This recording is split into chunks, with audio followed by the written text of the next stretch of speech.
সুপ্রিয় দর্শক, এই মুহূর্তের সবথেকে বড় খবর। দর্শক, এবার কলকাতা হাইকোর্টের বিচারপতি অমৃতা সিনহাকে পুলিশের অতি সক্রিয়তা এবং পুলিশের নিষ্ক্রিয়তা সংক্রান্ত গুরুত্বপূর্ণ মামলা থেকে সরিয়ে দেওয়া হলো। আর জানিয়ে ইতিমধ্যেই শুরু হয়ে গিয়েছে রাজনৈতিক চাপান্তর। আর এরই মধ্যে কিন্তু আসল তথ্য দর্শক ফাঁস হয়ে গিয়েছে। কেন এই বিচারপতি অমৃতা সিনহাকে সরিয়ে দেওয়া হলো, আজকের এই প্রতিবেদনে ডিটেলসে আপনাদেরকে জানাবো। দর্শক, খুবই গুরুত্বপূর্ণ প্রতিবেদন, আপনাদের সকলকে শেষ পর্যন্ত দেখার অনুরোধ রইল।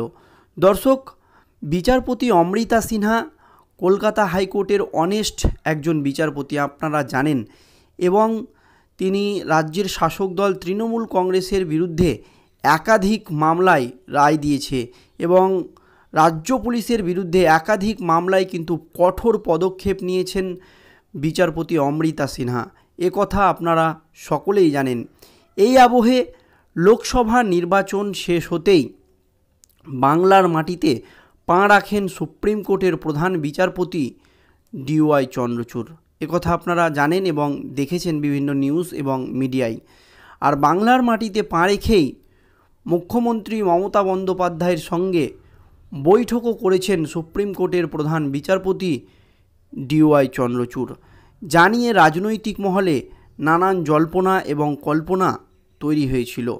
দর্শক, এই আবহে আপনারা জানেন যে কলকাতা হাইকোর্টের একটি মাত্র রায়ে আমাদের রাজ্যের 25 থেকে 26 হাজার শিক্ষক শিক্ষিকার চাকরি বাতিল হয়ে গিয়েছিল। তারপর সেই রায়কে চ্যালেঞ্জ করে খোদ মুখ্যমন্ত্রী মমতা বন্দ্যোপাধ্যায় সরাসরি সুপ্রিম কোর্টের দ্বারস্থ হয়।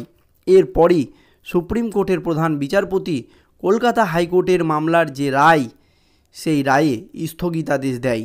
এরপরেও মুখ্যমন্ত্রী মমতা বন্দ্যোপাধ্যায় বিভিন্ন রাজনৈতিক সভামঞ্চ থেকে সুপ্রিম কোর্টের প্রধান বিচারপতি DY চন্দ্রচূড় ছাড়াও সুপ্রিম কোর্টের প্রধান বিচারপতির যে ডিভিশন বেঞ্চ, তার প্রশংসা করে। দর্শক, কথা আপনারা সকলেই জানেন। সেখান থেকেও শুরু হয় রাজনৈতিক মহলে জোর চাপান্তর।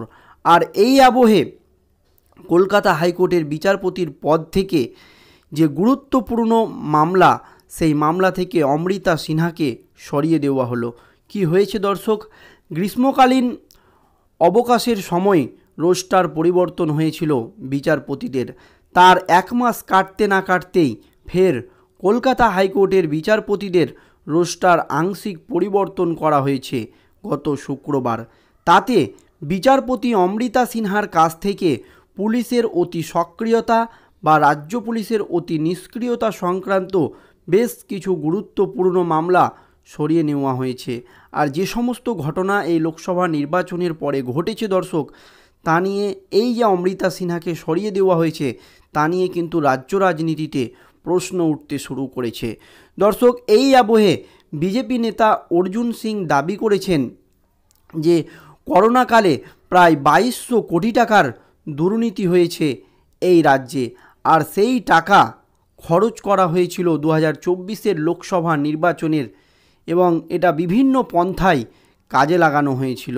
এরপর থেকেই চলছে আরও চর্চা তুঙ্গে।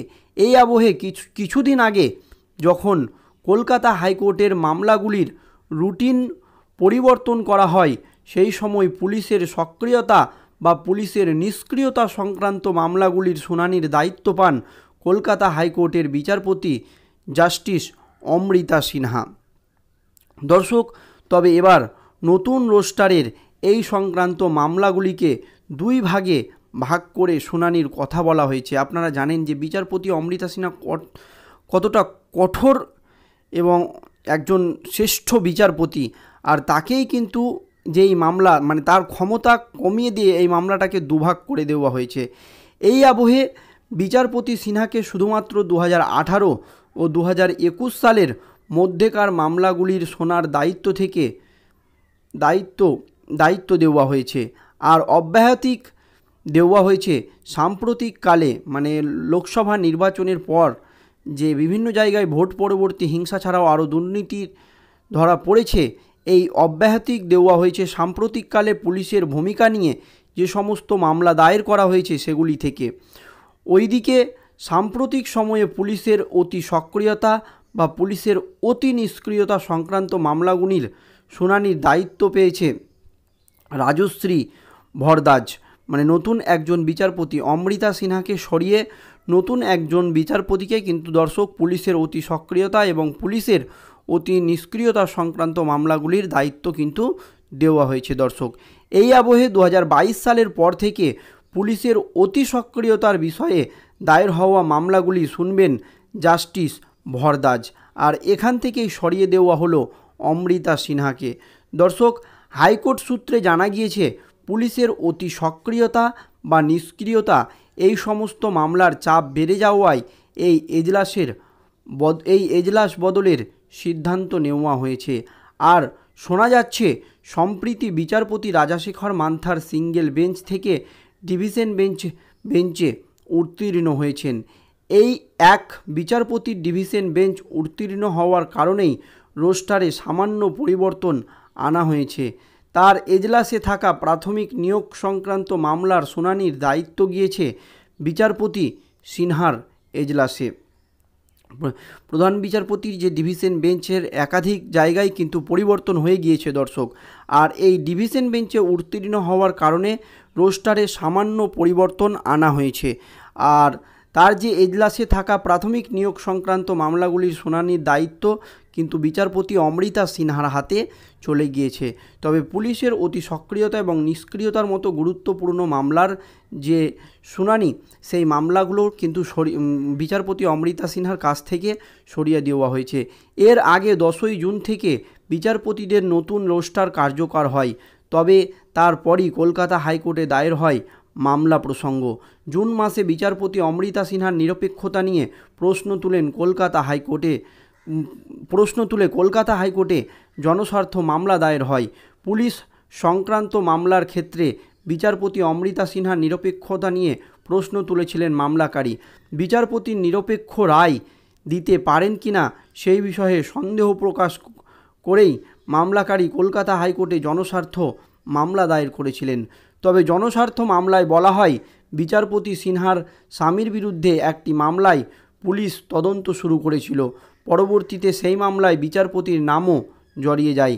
এই আবহে তার এজলাস থেকে পুলিশি সংক্রান্ত বিচারের দায়িত্ব সরিয়ে দেওয়ার আর্জি জানিয়ে আবেদন করেছিল ওই ব্যক্তি।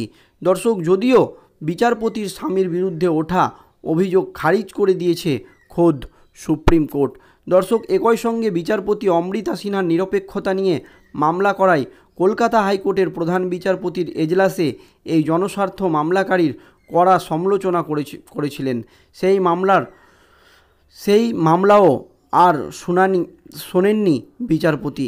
যে বিচারপতি অমৃতা সিনহার যে জনস্বার্থকারী মামলাকারী বিচারপতি অমৃতা সিনহার বিরুদ্ধে মামলা করেছিলেন, জনস্বার্থ মামলা করেছিলেন, তারও কিন্তু কড়া সমালোচনা করেছিলেন দর্শক শেষ পর্যন্ত কলকাতা হাইকোর্টের বিচারপতি। সুপ্রিয় দর্শক, আর এই আবহে জানা যাচ্ছে বিচারপতি সিনহার স্বামীর বিরুদ্ধে দায়ের হওয়া অভিযোগের ভিত্তিতেই সেই মামলাটির শুনানি হওয়ার কথা ছিল আগামী সপ্তাহেই। প্রধান বিচারপতির ডিভিশন বেঞ্চে মামলার শুনানি হওয়ার কথা, তবে তার আগেই বিচারপতিদের রোস্টার বদলের এই পদক্ষেপ নিয়ে শুরু হয়েছে রাজনৈতিক মহলে জোর চর্চা এবং জল্পনা। ধন্যবাদ।